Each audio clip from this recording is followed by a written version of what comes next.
papa, une maman, on ne ment pas aux enfants. Que voulons-nous manifester aujourd'hui avec Alliance Vita et de très nombreux Français réunis simultanément dans 75 villes de France? Au cœur de la ville sont rassemblés des hommes et des femmes. S'ils sont habillés de deux couleurs distinctes, c'est qu'ils s'inscrivent dans la parité homme-femme qui marque chaque être humain issu d'un homme et d'une femme comme la marque propre de l'humanité, composée de deux groupes d'égale dignité, les hommes et les femmes. Mais voilà que surgit un jeune portant deux ailes. Elle symbolise cette réalité intangible. Chacun de nous est issu d'un homme et d'une femme.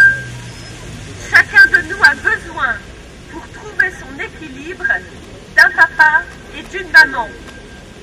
Ils étaient un peu moins d'une centaine de personnes à s'être donné rendez-vous aujourd'hui, place des Éparts, pour crier ensemble « Un papa, une maman, on ne ment pas aux enfants ». Vous l'avez compris, ce groupe dénonce les projets du gouvernement en matière d'adoption et de mariage homosexuel. Cette manifestation s'inscrit dans un mouvement lancé partout en France. Nous avons rencontré la responsable locale de ce rassemblement. Est-ce que vous pouvez nous expliquer l'objet du rassemblement d'aujourd'hui?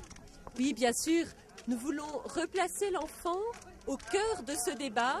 Il y a un projet de loi aujourd'hui qui prévoit d'instaurer le mariage et l'adoption pour des personnes de même sexe.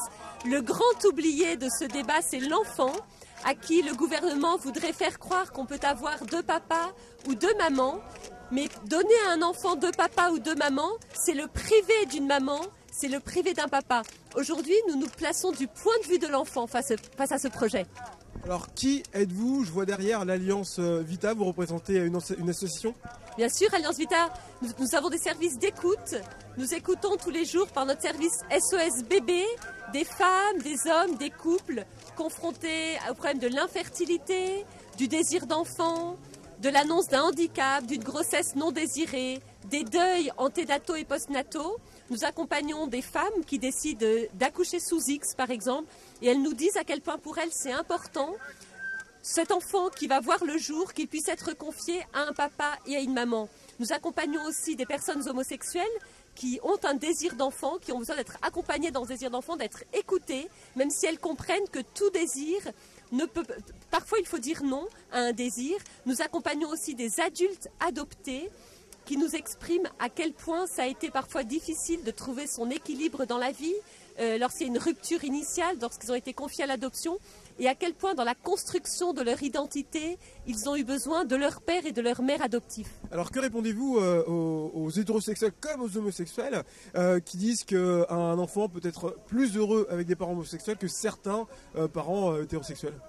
La question n'est pas tellement l'amour qu'on peut donner à un enfant, la question c'est pas tellement d'être un bon éducateur. Ce dont a besoin un enfant, c'est des repères structurants que sont son père ou sa mère.